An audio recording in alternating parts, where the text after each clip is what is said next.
Hey everybody, let me kill this music here. What's going on out there in the YouTube universe? Welcome.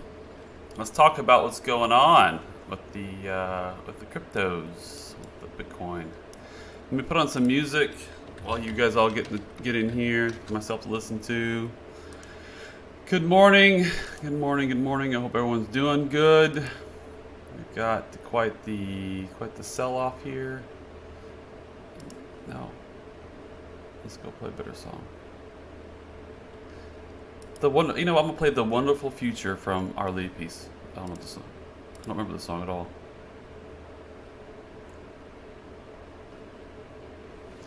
All right, it's kind of a chill song. "The Wonderful Future." All right, floor looks like falling. Target 25K. Quite the sale. Let me pull up some Twitter posts. I've been active on Twitter today. A bunch of levels. Here's my expectation. Look at that for a second. That's what I think is going to happen. Yeah. So I see 26.5 as a potential spring spot. I don't know. We'll see. We're headed for a broader capitulation. This might take longer to play out than people think too. This is not going to be quick.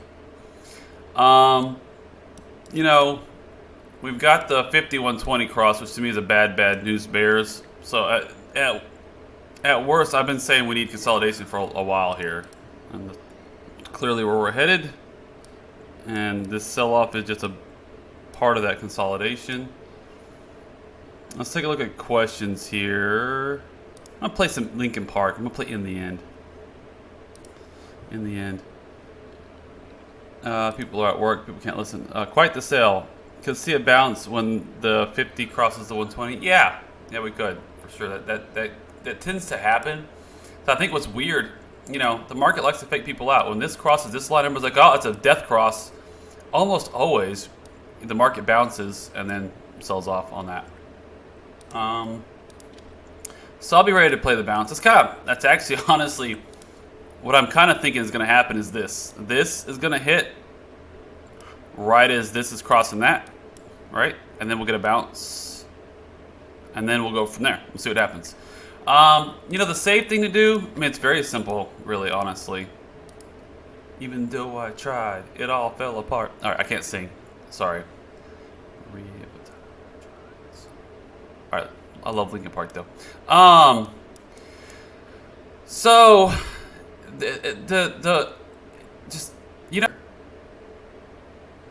there you go. There's another line to look at. We might be coming into some support. But it's hardly a consolidation. That we might have a parallel channel forming here, but it's a down channel, so it's we might get a small bounce off the bottom of this channel. But nonetheless, it's definitely down. The smart thing to do is just wait for price to get outside this before you start attacking for a bounce. Just keep waiting and waiting and waiting and waiting and waiting. It's always been Wyckoff. Yeah, it might be Wyckoff distribution. So what Wyckoff should look like. So if this is the thing, if everybody believes that all this was Wyckoff distribution, then how long was that? Let's measure this. Now, roughly, this whole period people call Wyckoff distribution or Wyckoff distribution here. 112 days. Okay. All right. Cool. That's cool if you believe that. 112 days. 112 days. 112 days. Then your spring should be somewhere over here. And if you measure the bottom and the top, the Wyckoff distribution was a total of a 48% up. So I believe if we measure that from top down now, let's measure that way. 32% down. Okay. So let's see here from the top of our first bounce, 32%. Put us at that high 20s spring level.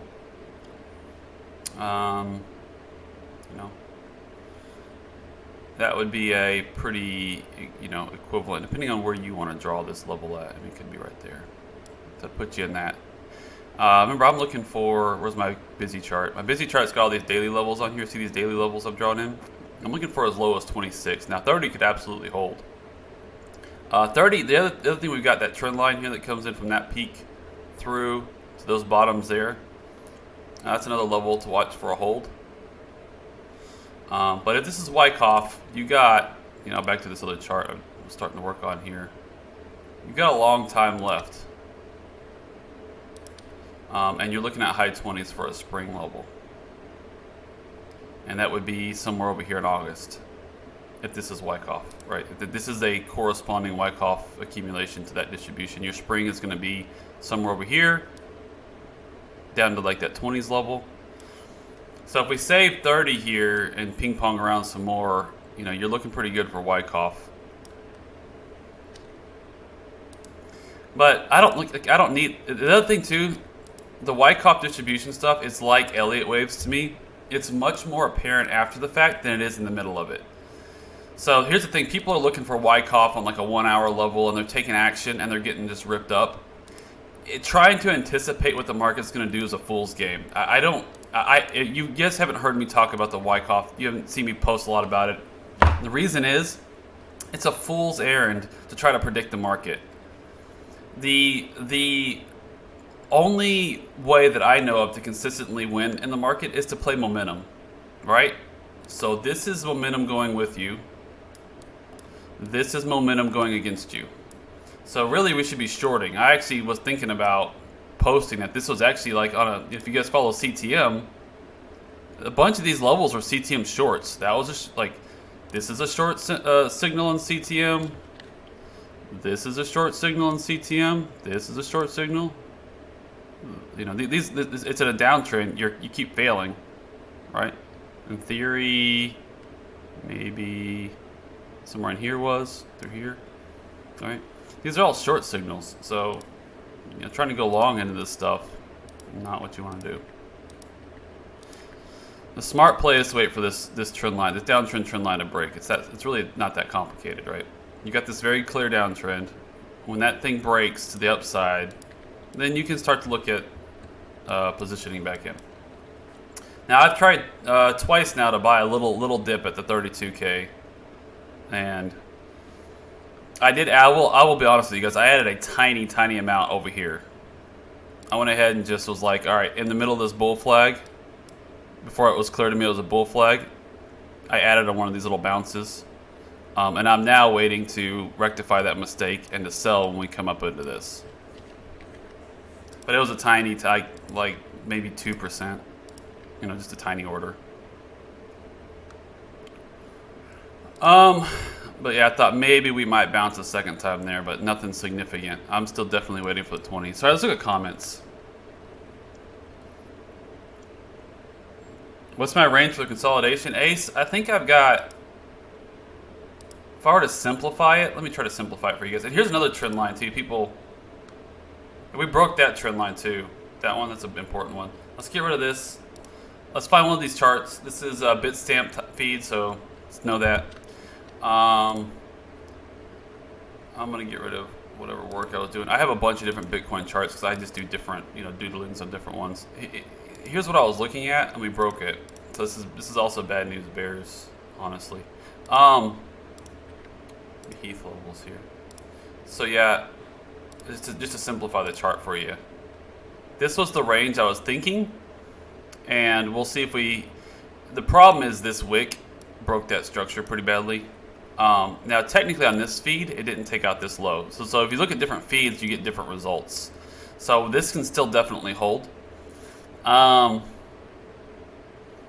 I mean, honestly, I hate to be just completely bearish, but like the next level is right here. It's right there. That's it. That's it. If we lose this, the next realistic level is 19,726. So that would be one heck of a shakeout, wouldn't it? From 65K down to 19K. I mean, it's a big shakeout as it is. 30K. What's our sell-off level at right now? we'd have 50%. Here's the, I mean, the big issue is just this. We've lost momentum. There's no other way to put it. No other way to slice it. Momentum's going the wrong way, so it's going to take time to regain that momentum. So if we were to say hold here, now my problem with holding here is, of course, you built this bear flag, and now you've got a little bit of a flagpole to deal with. On a 1 hour, this is definitely a bear flag. And that sucker snapped. Really, on the 1 hour, it's not that big of a deal, and it's really where the most pronounced bear flag would have been. But if you call this a 4 hour bear flag, here's your flagpole. So this is the worst case scenario. That's a 12% move. What happened to my music? I don't want the music video. I just want the... Stop it. Stab it.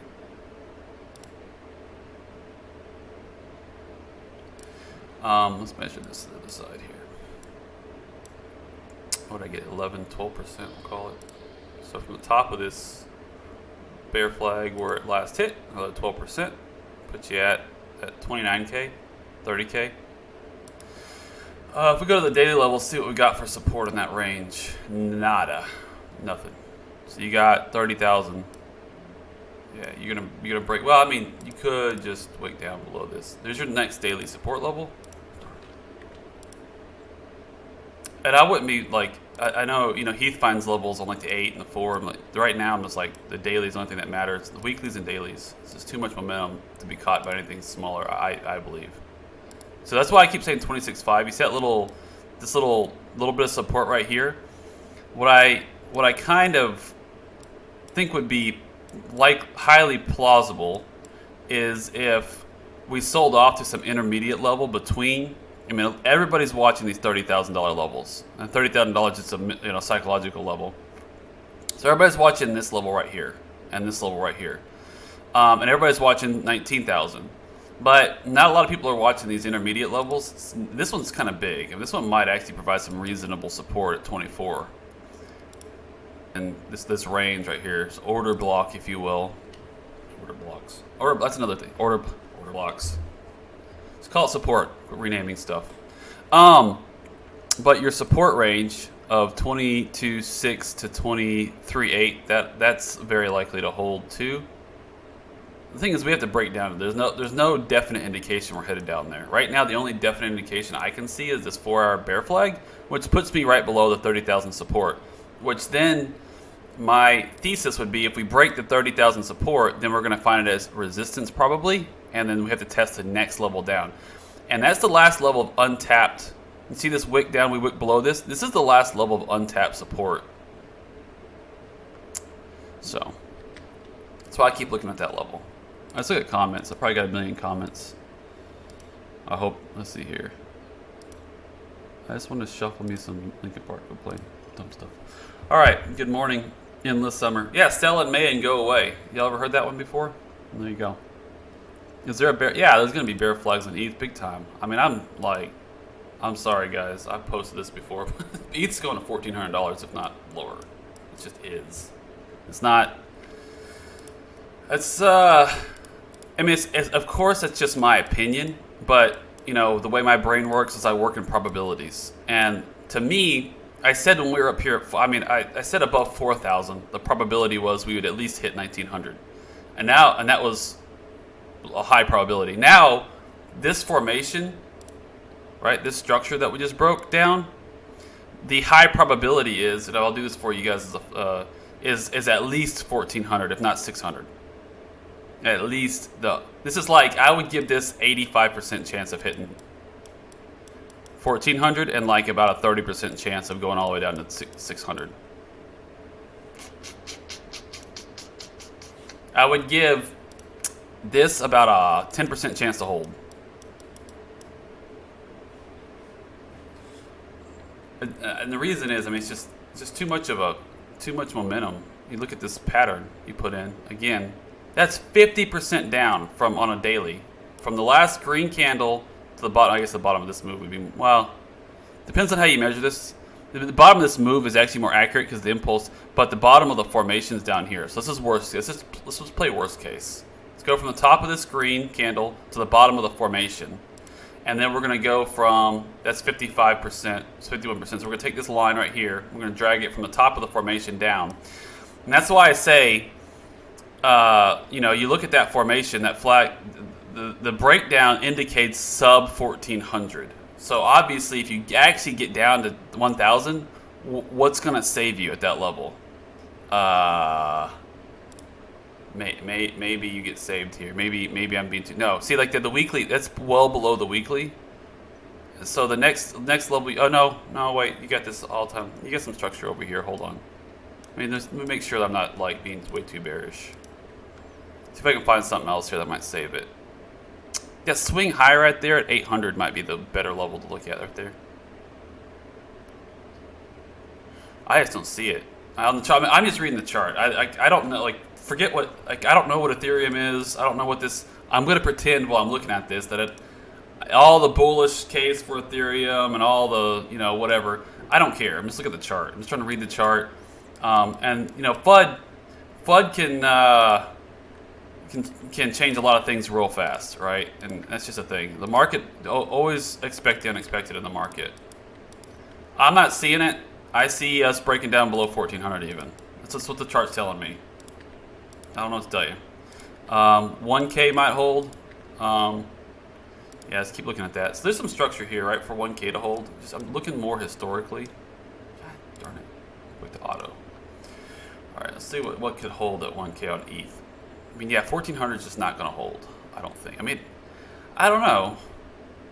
I guess if we measured this differently, you might come out with a 1400 bottom. So, you know, I'm just looking at worst case. 1400 absolutely could hold.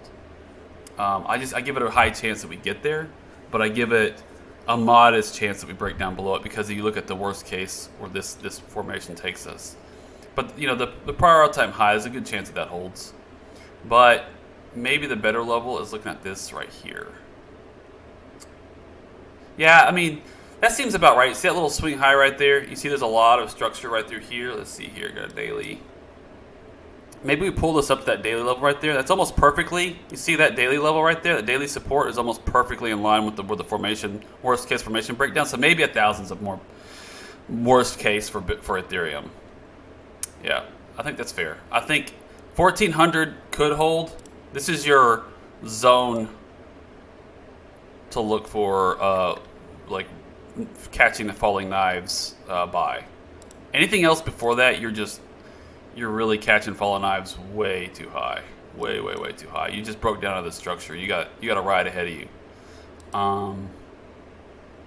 So we'll see on ETH. I don't know. I'll be happy to buy at 1,000. I'll be a buyer at 1,000 for sure. Could bounce make a tight right shoulder? Oh, we got a potential head and shoulders or something. On ETH or on Bitcoin? No, this is no head and shoulders. This is too big. This would be your, yeah, no. When it's when it's getting smaller like that, that's consolidation. That's a pattern. That's not a head and shoulders. A head and shoulders to me needs to be more symmetrical, right? If you're looking for that direction. Now, is it maybe a head and shoulders is down direction? Nah, this makes a whole lot more sense to me than looking for head and shoulders. You just see it, right? It very clearly cooled up there and then went to the downside. Let's see what ETHBTC is doing. Yeah. Yeah, I just, again, just reading charts, I combine this with what I'm seeing here, this resistance coming up here, with this. This is going to bounce. One reason or another, Bitcoin dominance is going to bounce. I can't tell you if it's because of sell-off or because, you know, people realize that, oh, let's talk about the FBI stuff. People are disbelief in $1,400 ETH. Yeah, well, believe it. I mean, this is the markets, man. Stuff happens. The FBI FUD. I don't know. You guys realize, right? The FBI, like, if they actually cracked SHA-256 encryption, or elliptical curve, whatever it is, if they actually cracked the asymmetric keys of the wallet, they just broken the whole internet and all their own security. Like they must have a quantum computer they're doing that with. Odds are, based on everything I've seen, that all that happened was they the attackers, quotes, had the payment sent to a Coinbase wallet, or ultimately made its way to a Coinbase wallet. It looks like it's a Coinbase account, and so it's kind of a little bit suspicious to me that the FBI is like, oh, hey, conveniently, the bad guys sent their money to an online exchange that we have jurisdiction over, and we can just tell Coinbase, hey, freeze that account and give us the credentials. So I think all the FBI did is logged into their Coinbase account, locked them out, and locked them out. There is some... So when you look at... I need to go check in the actual transactions. There's some wonky stuff.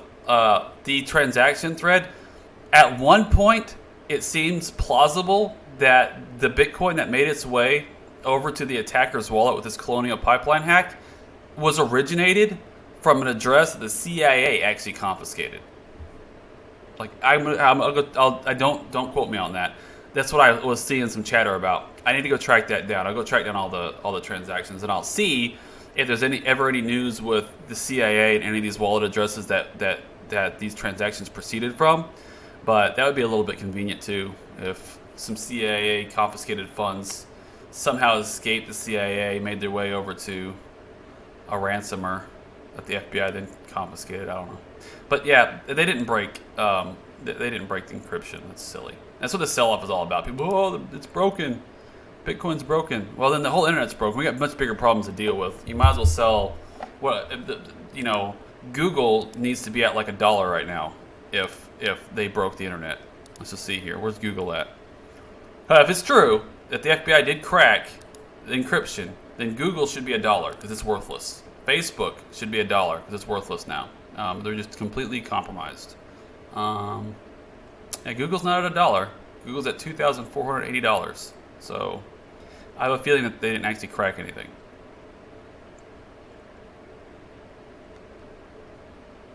That or Google's about to announce bankruptcy here any minute. All right, anyway. All right, so let's see these comments here. $1 on Google. It's all ledger, right? So it's 100% traceable. Wouldn't put it past our own government to try to shut down our gas pipelines, mess up Bitcoin, and continue to take money out of the middle class's pocket. Yeah, well, here's the thing. What are the odds? The odds that fairly sophisticated attackers who were able to gain access to and then not only gain access to these pipeline assets, be able to disrupt it in such a way that it coerced this actual company into paying the ransom.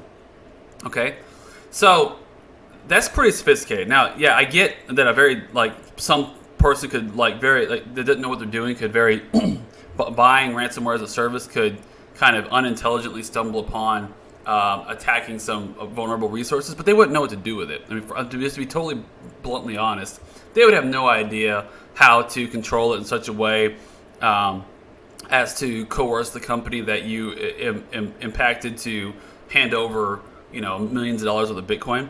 So they had some level of sophistication. If they're sophisticated enough to attack PLC devices or whatever else devices that they attacked in the pipeline, take control of them, take ownership of them, and demonstrate the ability to do damage such that the company be willing to pay a ransom, they're not going to be stupid enough to know not to put Bitcoin on a cold wallet. It's that simple. They're just not. They're not going to use Coinbase. No attacker at that level of sophistication is going to use Coinbase, in my opinion. It's not going to happen. So it's more likely that whatever FBI director was in charge of all this, it's more likely to me that some FBI director just doesn't understand Bitcoin whatsoever. It's like, attackers use Bitcoin, so let's just say the attacker used Bitcoin and send it over here, and that way we can confiscate it later, not knowing that the rest of us can track down exactly what happened and where it came from, where it went to. That's more likely to me. The FBI is more likely to be incompetent than Russian hackers. That's just my opinion. And not because people at the FBI aren't smart, there's not a lot of great people at the FBI, but because there are directors who are in charge and making orders that don't know anything about technology. And the people that were attacking the pipeline infrastructure obviously know technology. Okay? That's that simple. The alts are holding up better than last time. The last sell-off? Let's see here. Yeah, they're about to not to. Just wait. Just wait for it. They're about to get destroyed. Yeah, see, like Cardano's losing this level. Polkadot. They're all about to lose a bunch of levels and just snap. I mean, this is going to be a wicked shakeout. Where's Bitcoin? Bitcoin keeps going down. Let's see if he gets a bounce off 30K. Maybe I'll add this a teeny tiny bit on 30K here in a minute. It's gonna bounce, right? That's the thing too. Somebody asked me, I think in a PM, they're like, "Oh man, I'm freaking out. Can you please give me some advice?" And I said, "Look, in my opinion, if you've been holding a long time, if you sell in the next couple of weeks, you're undoubtedly selling the bottom. I mean, it could go as low as like those 20,000 levels or something, but it's gonna bounce. It's just the way markets work. Maybe here, let's just go illustrate that. So just take a deep breath. The time to exit is the bounce. You see this? This looked really bad, right? So if you were living this, and you're in the middle of this right here, like, oh my goodness, I've got to sell, I've got to get out. That looks pretty rough, but it bounces every time. There's your chance to, you know, don't sell at 6,900 when you can, you know, sell at 11,000 or something. And do the same thing. When you get that bounce, simple strategy here. When you get that bounce, where am I at here? Am I at the right dates? I'm at 56,000. Let's go back. Let me just go. Sorry, guys. Let me go find this. I'm gonna have to stick on the daily. I'm gonna get lost in these charts otherwise. All right. You know, when you get the bounce, just draw you a parabolic trend line. All right. So this is simple. This is really pretty easy. You draw this downtrend. You buy some here when you break that downtrend, and you sell some here when you break this downtrend. You buy with momentum, you sell against momentum. You know, it's a nice little scalp there for you. You know, those type of things work. They don't always work, so you got to manage your risk and manage your trade. But yeah, the opportunity to sell is on a bounce. Wait until things are going up. Don't get caught up in the FOMO. Remember what happened. Okay, so when we're in the bounce, just remember this. Remember what's happened before it bounced. It's terrible, right? So when you get this snap of that you know, very strong uptrend, go ahead and take some off and then watch. What can happen is it can simply consolidate, find support, and resume up. Then you re-enter, right? But you're safe on that re-entry then, right? You're watching it form a bottom and resume. You're not trying to catch falling knives all the time. So the same is going to be true over here, right? So what's going to happen is just like what happened. Let me just show you. Let me just demonstrate how we could have navigated, you know, what we had so far. All right, this is the line, the downtrend that's got to break upward for us to start taking longs again. But when these levels break, I mean, you know, you could probably draw it in like higher fidelity, but you see that structure broke, it's going down. This namely broke, give us a really good indication. This bounce right here, this was a dead cat bounce, right? Absolutely, this was a dead cat bounce all day long. But you know, selling here wouldn't have been the right move. It's selling when you get this move and a breakdown. So say we were watching this in live, right? So your opportunity to sell is when it breaks this. So sell right there. You get a little bounce and then it sold off. You know, so those are just ways to manage this. Now again, you know, I tried to buy the dip coming through here a little bit. We got a little bit of bounce, and I had to get out, pretty much break even because it broke back down, right? But that was worth a shot. So now we're gonna wait for this one to repair, and then it'll be worth a shot, and then we have to manage it accordingly because it can break down. The market doesn't have to do anything. It does whatever it wants to do. What we think it's gonna do does not matter ever. Ever doesn't matter what we think the market's gonna do. It never matters. It only matters what the market is doing. So, anyway. Yeah, so if you're going to catch falling knives, I mean, 30K, maybe, it's not really a strong level, and it's already been broached, so I would be hesitant. I think the better place to really be aggressive about catching a falling knife, again, is 26, play the bounce. The good thing about catching like below this structure, the other thing that I did, right, I tried to catch 38,000. Let me just illustrate this for you guys. This is how you can kind of play it with minimal risk. I tried to catch, I was YOLO going crazy. I redeployed 100% of my funds right here at 38,000 as we came into this level. The next day, I was actually busy, wasn't watching. This snapped all the way down to 28K apparently. I didn't even see it. I just came back to my computer, saw it had snapped down, and it was trading, you know, maybe back over here. So I waited for it to come back into the level. You know, I bought, you know, right on that 38,000 right there. I waited for it to break down, retest that as probably right through here, and then when it broke down again, I sold. You know, probably slightly under break even, but it was worth a try, and I got out at, you know, near zero penalty. And then I tried at 32,000. I bought 32,000. I actually did okay on this one because I actually ended up selling it. The 200-day moving average. See this 200? We hit the 200 and it came off of it. So I said, okay, that looks like a rejection of 200. When we came back into this line and resumed down, this is where I sold. I think it was 37,000 actually is where I sold. I held it probably a little bit too long. Somewhere over here I sold. All right, we started losing that. So I bought 32, sold at 37. So we broke this, and we're getting rejected at 200. I think I might have waited for the second bounce. Waited too long now. But if you're going to catch falling knives, you can go for it and just play the bounce and be ready to exit. Don't be greedy. Do not be greedy. 26K, you get it. You get a bounce to 30 and it starts to roll over on you. You got to get out. Now, of course, always what can happen is it can do this. You draw that little line, it breaks down, you get out, it does this. Right? Okay. So you made a little profit here on this move, and you have to get back in, maybe over here on the break of this trend line, and maybe over here, right? Just be agile.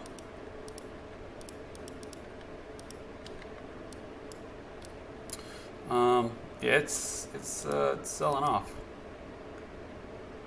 It's a going down. Let's see what Ethereum's doing. It's a going down. $1,000 Ethereum coming to a neighborhood near you. There she be. It's 200-day. No, 200-day ain't gonna matter right now. 200-day is not gonna matter. Too much structure, too much downside. We're on the 120. See how I got that little bit of a bounce? Those moving averages don't matter. It won't hold though. It will not hold. I don't think. This structure is too much downward momentum for that to hold. You get a little bounce out of it. Well, ADA go below. Yeah, I think ADA maybe 50 cents. That's why I'm looking for like 50-cent ADA to buy.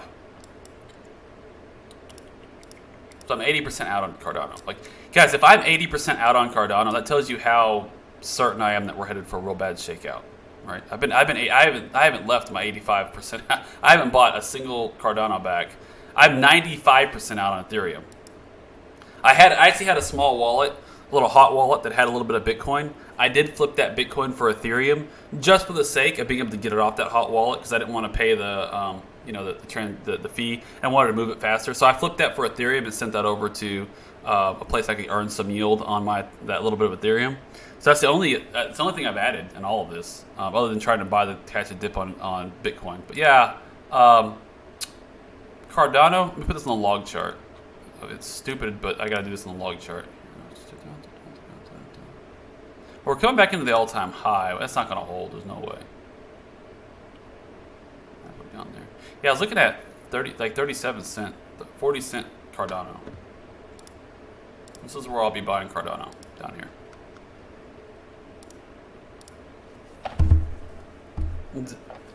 There's just no point in catching a falling knife on Cardano until it gets down there. I suppose 84 cents could hold. I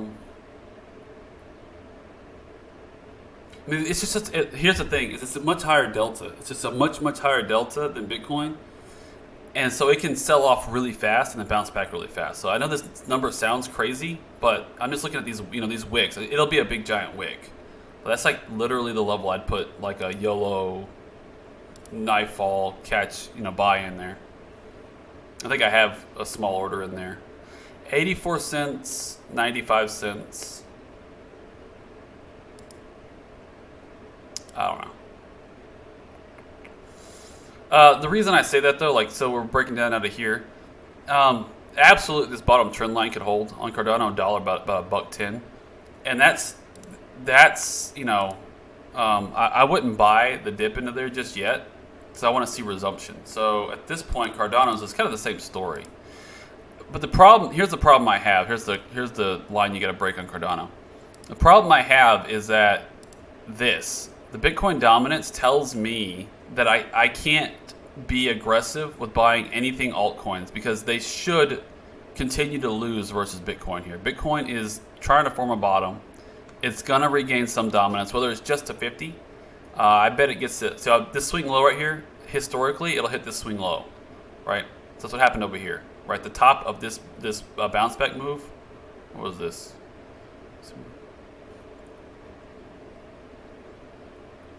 Yeah, okay.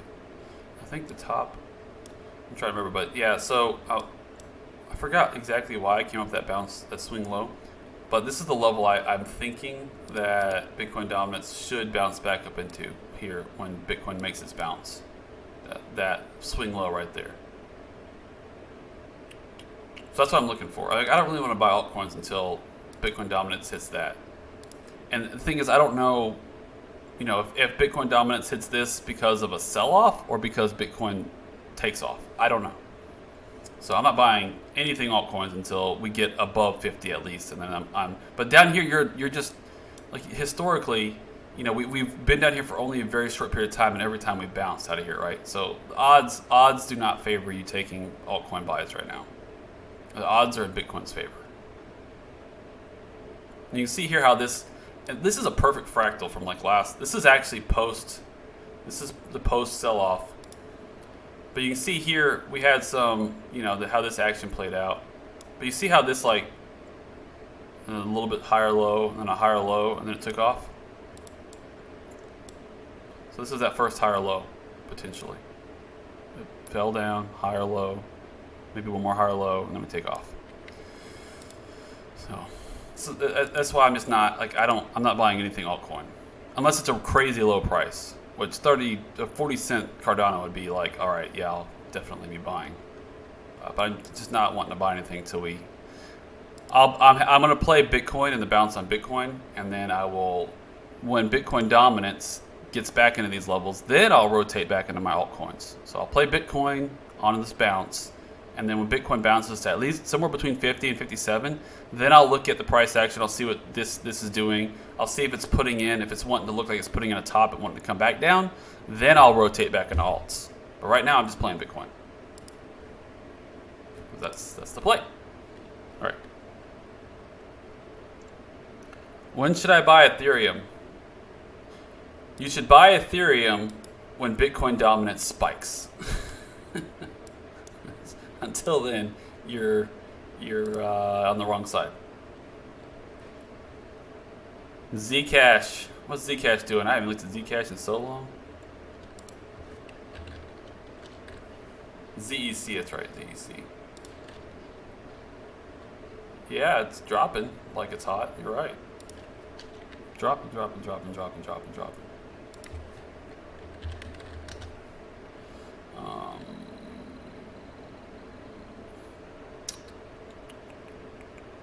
I don't know, guys. All right.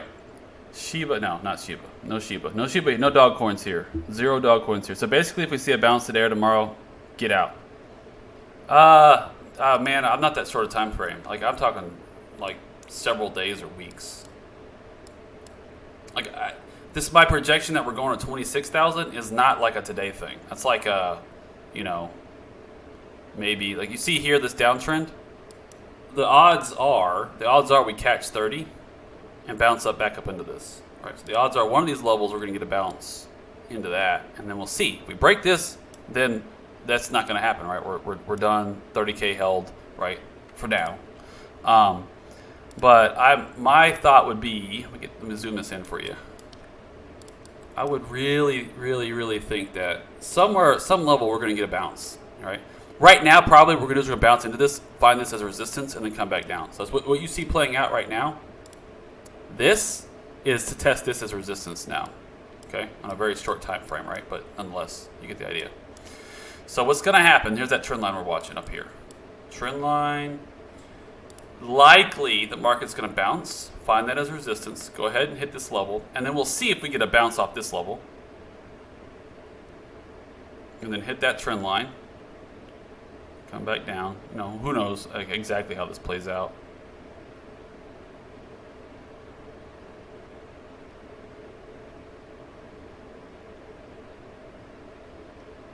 Boom.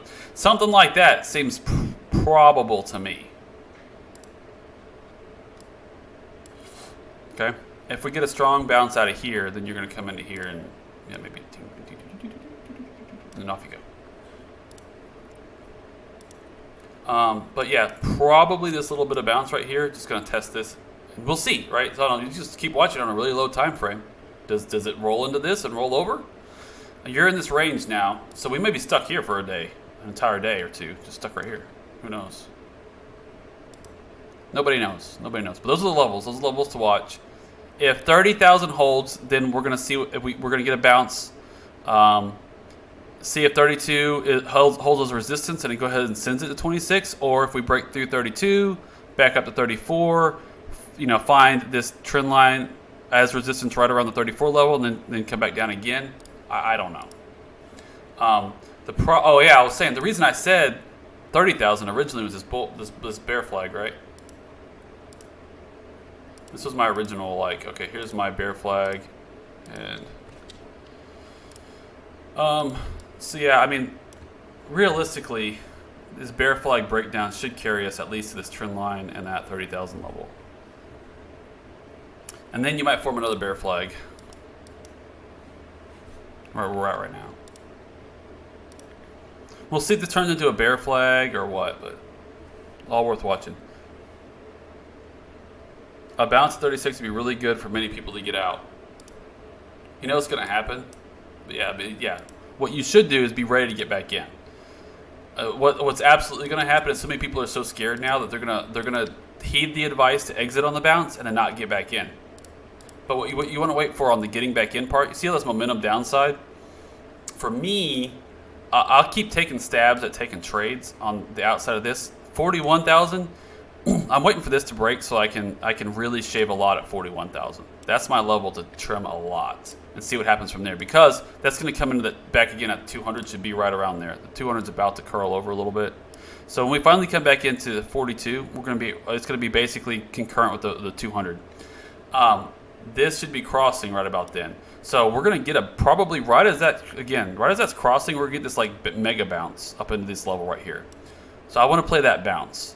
Then I want to get on the sidelines, unless we just blast through. I mean, it absolutely could. Some really bullish news could just send us just wrecking right through there, right?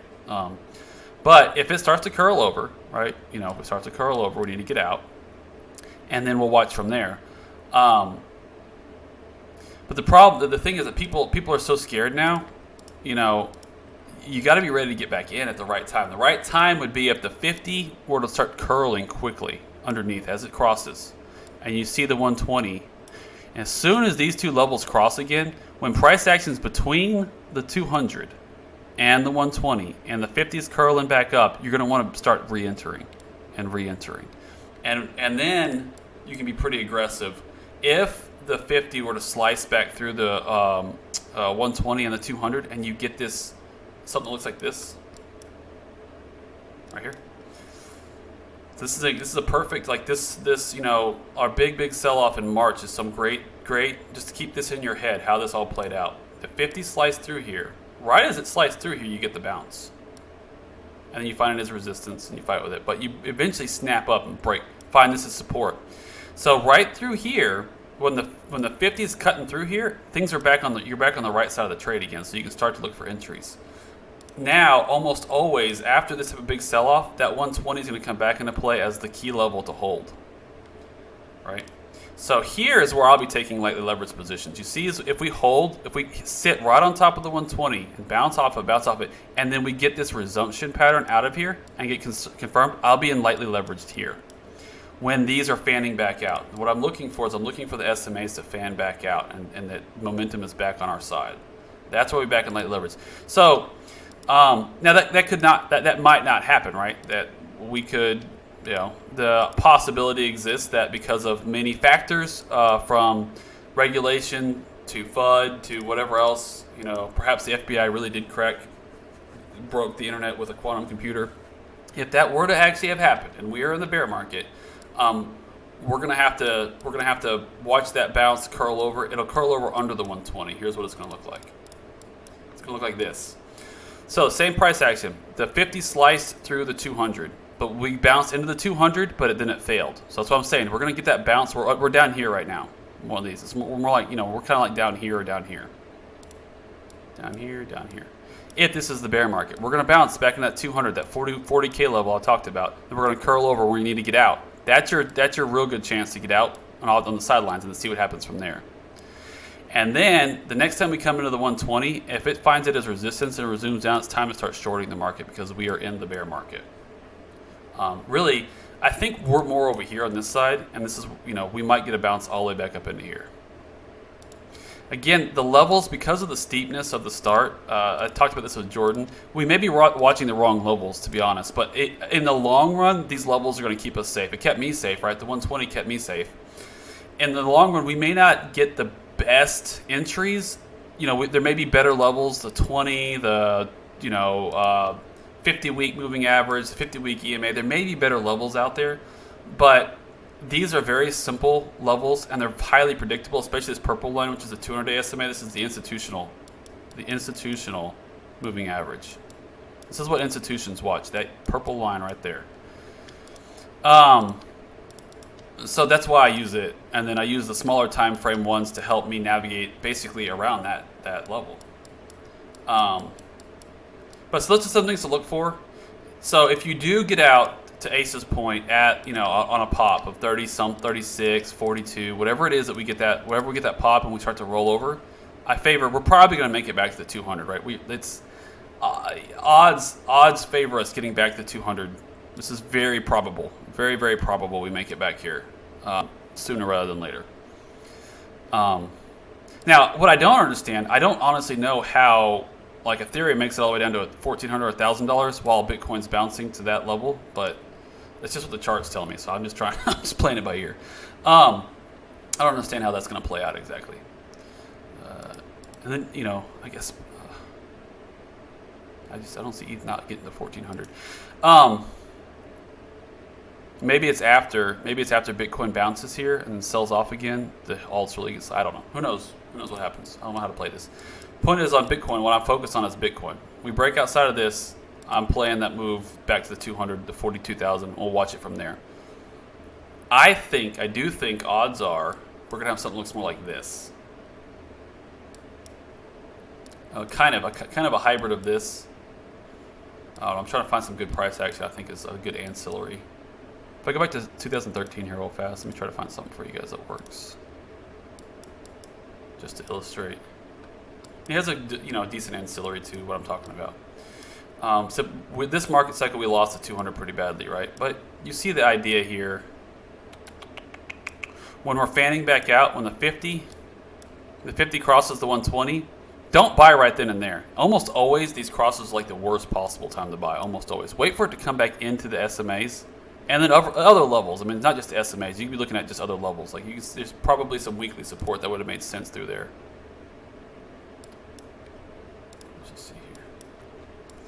A lot of times these things line up pretty well, surprisingly. Remind 2013, 2012. Yeah, you see that weekly level right there? So this next sell-off came right into the top of this, like, weekly red, this level right here. It was a little bit off, wasn't perfect. Of course, this is really, really, really a wild market back then, so things aren't going to be quite as smooth. But it came back into the 200, the 120, bounced off of it. That's where we want to look at going lightly leveraged, is on these bounces. Just my thoughts. I'm just giving some unfiltered thoughts here about this. Oh, darn it! Not financial advice. Shoot. I'm supposed to be doing this at the beginning. Now I'm going to get in trouble. All right, this is not... Everything you hear is not financial advice. I'm not a licensed financial advisor. Please be aware that if you end up listening to me, you're going to end up losing everything, losing 1,000%, and you'll be living in a happy little van down by the river. I hope my accountants don't yell at me too much for being late on that. All right, well, how long is it? I need to get back to some real world. stuff in the real world here. Do you have a Discord? I'm on the Discord with the CTM community. So look at the link in the description, the video description here. Let me go find my video. There's a link to I'll put the link in the chat right now. So there's a CTM training program. We're all in Discord together. If you do that training program, that's where you get that. That's the only Discord I use. Now I do have a Discord that I haven't played video games in about 2 years now. I used to log in and play some like League of Legends and stuff, but that's the only time I ever used Discord. But it's been a couple years. Let me find one of these videos. Here's all my stuff. I'm just going to dump it in chat for you. Training program, Telegram, Twitter. Do I have a business email? I do not. Well, I need to get one. I have a business registered for all my crypto staking nodes and stuff like that I run, and for this YouTube and everything else. I should get a business email. I will work on that. Thanks for the recommendation.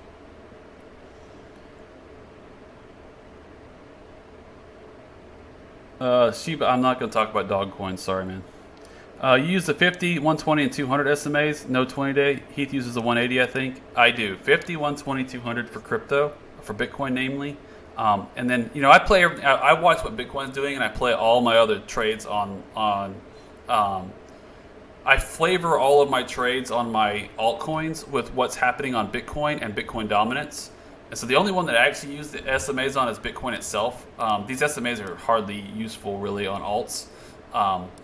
They're much more useful in determining the direction of Bitcoin that then determines the direction of altcoins. And I basically multiply the directionality with the strength or weakness of the Bitcoin dominance to get me my expected moves in altcoins. Yeah, I get back to the real world, not trading. Do you think GBTC is going to accelerate its dump once lockup ends the 10th, or does that just track BTC?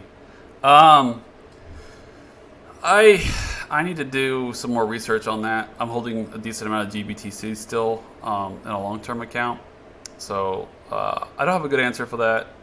I've been so focused on just watching Bitcoin price action, and I've been waiting for for my really long-term account. You know, I'm not going to sell the bottom. I'm going to wait for that bounce. And I'll get whatever bounce we get, the best bounce that we get out of here.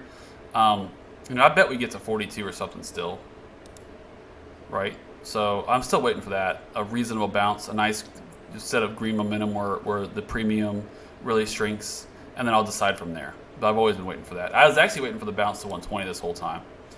But the 120 is going to curl down to the mid-40s probably before we get back there, would be my guess. So we're probably going to curl down here. So we'll get a chance to test it over here at like the mid-40s. That's really where I'll be looking to trim. So to answer your question, I don't really know or care. I'm just watching this chart and seeing what happens with Bitcoin. And when we get that bounce to the 120 and curl over, that's where I'll be looking to exit my GBTC. That might take months to play out. You know, I don't really know. BCH. I'm not a financial advisor, so I'll just look at the chart for you real fast. It's not going up currently. Will it turn around? So you have 2 BHC. It sounds like you're only down 16%, so you just bought the dip probably right in here.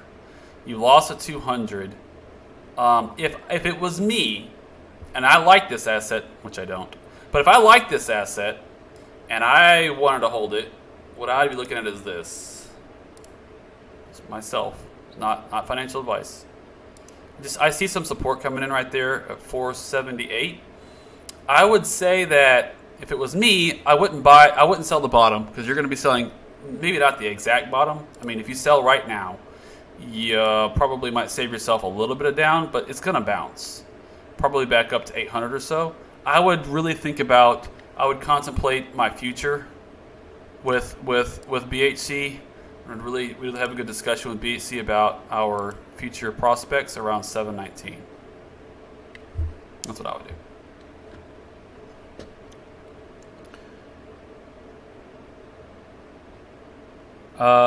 I'd like to run a business proposal opportunity to you, consultant. Ping me on Twitter. Just find my Twitter account. I just posted it here. Send me a message on Twitter, and I'll take a look at it. You think this is the end of the bull cycle? Should we? I'm not gonna put it out of the question that this is the end of the bull cycle. I honestly do not think it's the end of the bull cycle. I think this is a mega shakeout. Like, you know, people are calling for the super cycle. This is to me like a super shakeout. I really think this is institutions messing with retail to just shake the living tar out of everybody who got FOMO'd in over here and get them all out of the trade. You know, pretty much everybody that bought from, I don't know, here all the way through here. Just to shake all of them completely out and accumulate. That's what I think is happening. I think the cycle moving forward, I think comparing halving trackers and all that stuff, I've been very vocal. I don't like it. I think you're just going to get wrecked trying to look at past performance and try to mirror that like it's a gigantic fractal that's going to play out the same. It was never. It's like, you know, that you see that meme where like the two astronauts looking at Earth and it's like, so you're saying such and such, and then the guy with the guns, it was never. The guy in the front saying, so you're saying that the halving tracker or the cycle 2021 isn't going to play out like 2017 or 2013. The guy behind him with the gun says it never was. That's what's going on right now. This was never ever going to look like the other two. It, like when we had this run through here, this was unprecedented. We launched way harder than even the first cycle. So it was already different. Like the cycle, to me, the model was broken when we hit like 60,000 so fast. Right here, the model was broken way over here. I mean, and I remember you guys. I called for this like sell-off. I saw a bunch of on-chain transactions rotating back in. I got out right here. I nailed that the very tippy top right there. I got out way the heck up here. We were watching. I was on a live stream. I said, now I'm gonna tell you why I'm bringing up this point.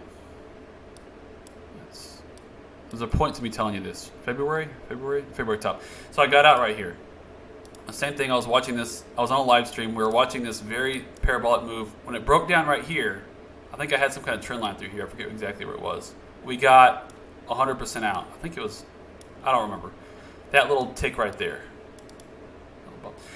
Now, I said on that live stream, the reason I bring this up when this sold off, I said on the live stream, the reason, guys, I'm looking for a sell-off is because the model is broken. We hit 58,000 we broke 50,000 way too fast. Something's different about this cycle. The models that we're all looking at are broken. And ever since then, I've been in the models broken mentality. Like, I have not been trying to play the exact fractals of the past models. The other thing that very, very clearly told me where the models were broken is when somewhere over here, I kept measuring this and showing everybody, look, guys, we've been consolidating for 50, whatever it was, 70. This has never happened. You've never had this long of consolidation where we were down, whatever, the models. So, what was the answer to the question?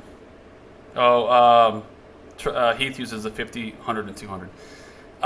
Yeah, it can rhyme, but it's not going to repeat. That's the other thing, too, is I keep saying 2021, this is the 2021 cycle. This is not 2013. This is not 2017. This is 2021. What I think is going on, I think there was a lot of very energetic and enthusiastic people who were seeing the same data we were about, you know, the halving and the news was out there. The word was out about the halving and everything else. And a lot of people took on a lot of leverage in this whole area that caused this mega ramp. And then when they got liquidated, this is going to change the trajectory of this entire market now. And now the institutions have been able to further. And now I don't really believe in broad scale manipulation either. But you know, you see all this FUD going on. You know, there's probably some vested interest in shaking retail out the best they can to be able to accumulate as low as they can. So what I honestly think is going on is that we're just in a super shakeout. It's not a super cycle, it's a super shakeout. And you know, if you believe again that this is Wyckoff accumulation, then you're going to have a corresponding Wyckoff distribution. You're having a corresponding Wyckoff accumulation with a bottom maybe 20, lower than people think, probably lower than this wick. This wick, look how fast this came down. Almost always you get a you know, another test of that level, if not lower, in the spring. So I'm looking at these charts over here going, nah, I guess we didn't. Like, here's a good example of what I'm kind of thinking. It's a really good example. You see this initial sell-off we had there in February, and everybody thought, oh my goodness, that was an insane sell-off. Woo, we're bouncing back the next couple of days, and then it sold off lower, right? And took that out, and then it bounced. That's a little bit of a spring there. The same thing here. Back here in January, it sold off like, oh my goodness, we bounced, woo, and then it took out lower levels. But I guess it didn't take out that one. So the reality is we just don't know. We don't know exactly what the levels are going to look like, what they're going to be. But I don't think the bull market is actually over. I think it's just going to look different. I think it's going to rhyme, but not repeat. So there's my answer to that. So I'm still the macro thesis for Bitcoin. The macro is very, very strong. So if you're not an active trader and you don't understand charts, you don't want to, you don't care, and you're just looking to dollar cost average, this is a fantastic dollar cost average. Walk away, come back in a year, come back in 6 months, whatever. Or when you see the news in the fall that it is hitting 100,000 plus, then you might come back and join us and look at levels to trim some. I don't think we've seen a top for even 2021. I do expect a couple months of consolidation and then a very strong recovery. There's way too much positive momentum. I mean, look at, you've got sovereign nations adopting Bitcoin as a currency now. That's a huge game changer. So the odds are we're not done. The odds are this is a super shakeout. So anyway, I'm gonna wrap up here. Just be careful about selling the buy. If you've been holding for a long time, the last thing you want to do is sell the bottom. So take a deep breath. Wait for the bounce. Further breakdowns might happen, and you just have to keep watching that bounce level. And, I'm pretty convicted that we're coming back to at least 40 for a bounce at some point. That seems reasonable to me. We'll see though. Why not? I don't know. I draw my trend lines mostly on wicks. I draw horizontals on boxes. So my horizontal levels are drawn on open close price, and the reason I'm going to explain this. The reason I do use open close price is not subjective, and I learned that from Heath. Whatever the price was at the close or open of a candle, it's not subjective. That's the price that it was at the close or open at that particular time. The reason I use wicks for trend lines is because I want to capture the extremes of the move to make sure I'm on the right side of the move. So like this, if I draw like low, I'm drawing these trend lines at the wicks, because I don't want to draw this on the bodies and be faked out. Like, I don't want to be on the wrong side of a fake out. So this is probably not the best example, but just pretend the bodies are actually like down here or something. Say I drew it on like a higher time frame. I don't know, 12 hours or something. So pretend that that's where the bodies came in at. What I don't want to happen is to be caught on a fake out when it's just going back down, when the wick levels would have showed me that, right? So if I would have been on the wicks, I'd have been like, okay, yeah, I just came into that. So I draw my trend lines on the wicks. I draw my levels on the bodies, horizontal. Yeah, well, Jordan did say Bitcoin's cheap at 55,000. In the very long term, if Bitcoin continues its current trajectory of adoption, it is cheap. $55,000 Bitcoin is cheap. 31,000 is really cheap. But that doesn't mean it can't, for a short-term price action, go way lower than we think, and it doesn't also mean that it can't bounce back way higher than we think. But as far as the macro thesis on what you're looking out 4 to 10 years, anything below $100,000 Bitcoin is actually probably cheap. You can just look at it that way. If you're willing to just buy this, stuff it in a wallet somewhere, maybe throw a little bit of it on Celsius, throw a little bit of it on BlockFi, let it accumulate some interest, and put the rest on a cold wallet somewhere, and walk away and just enjoy your accumulated interest, and come back and check the asset when you see some news that it's breaking, new levels, and or come back in a couple of years, you'll be in good shape. But trying to do this on a very short time frame is where people get messed up.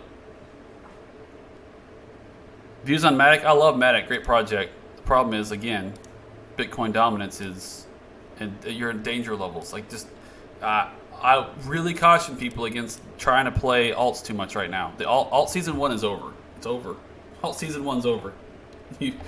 This was it here. This was the move. This was alt season 1. It's now over. It's come to its completion. It's time for Bitcoin to bounce. So be careful with alts, guys. That's why I'm not talking about alts. That's why I'm not talking about them, because it's not the play. It's not a safe play right now. I think Matic's a beautiful project. I think they're the dark horse. I think that Matic could be bigger than even Ethereum someday. It wouldn't shock me if Matic was the #1 cryptocurrency in the world in the future. It would not shock me. But yeah, you know, odds are it's Bitcoin 1, Ethereum 2, Cardano 3, Polkadot 4, Chainlink 5, Matic 6. That seems super reasonable to me. All right, y'all take care. I'm gonna wrap up here. This is a Linkin Park hybrid theory. Let's throw some Doge-wave back up here. Take care, everybody.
you.